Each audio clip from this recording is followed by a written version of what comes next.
विदर्भाच्या कृषी क्रांतीचं स्वप्न उराशी बाळगून 38 वर्षापूर्वी म्हणजे 22 एप्रिल 1988 मध्ये पंतप्रधान राजीव गांधी यांच्या हस्ते भंडाऱ्याच्या पवनी येथे वैनगंगेवर गोसेखुर्द प्रकल्पाची पायाभरणी करण्यात आली होती। तब्बल 38 वर्षांनंतर गोसेखुर्द धरणाची क्षमता असलेल्या 245.5 मीटर म्हणजेच 1146.75 दशलक्ष घनमीटर साठा हा निर्मिती करण्यात गोसेखुर्द धरण प्रशासनाला यश आलंय।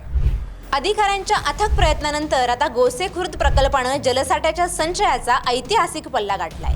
वैनगंगेच्या पात्रात साठलेला हा अथांग जलसागर आता विदर्भाच्या हरित क्रांतीचा नवा अध्याय लिहिणारा आहे। गोसेखुर्द प्रकल्पासाठी 249 गावांचं पुनर्वसन करण्यात आलंय। धरणाच्या माध्यमातून पिण्याचं पाणी, वीज निर्मिती आणि मत्स्य व्यवसायाला देखील चालना मिळणार आहे।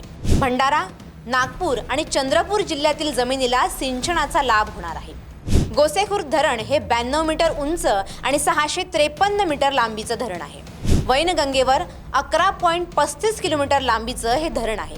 गोसेखुर्द धरणाचा डावा कालवा 22.93 किलोमीटर लांबीचा आहे।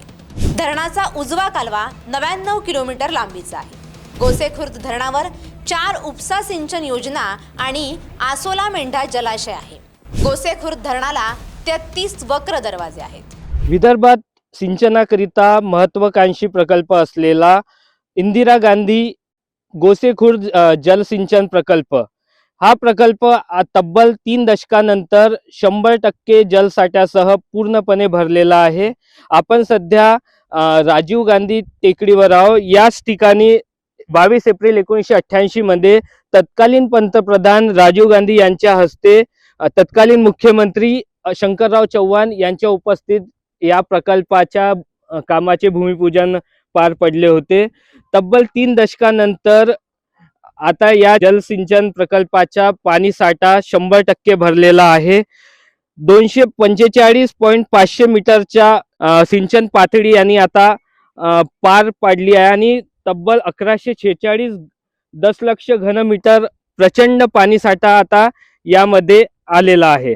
मधल्या काळात कित्येक तांत्रिक अडचणी आल्या, निधीची कमतरता आली आणि 2008 मध्ये हा प्रकल्प पूर्ण झाला आणि आता 100% प्रकल्प पूर्णपणे भरलेला असून याची अथांग सागर आता आपण बघू शकता। या गोसेखुर्द धरणाच्या पाणीसाठा आपण बघू शकता।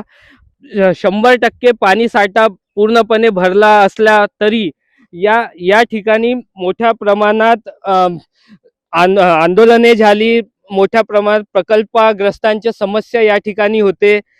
ज्याप्रमाणे हा 100% साठा भरलेला आहे त्याचप्रमाणे आता या प्रकल्प बाधित आंदोलकांचे समस्या 100% निकाली लागावी अशी अपेक्षा येथील शेतकरी आणि प्रकल्पग्रस्त करत आहेत। तरी हा भंडारेकरांसाठी अभिमानाची बाब असली तरी शासनाने या प्रकल्पग्रस्त असलेले शेतकऱ्यांची समस्या लवकरात लवकर निकाली काढावी अशीच एक अपेक्षा घेऊन या शेतकऱ्यांची मागणी होत आहे। नितीन कुथे, LS मराठी, भंडारा।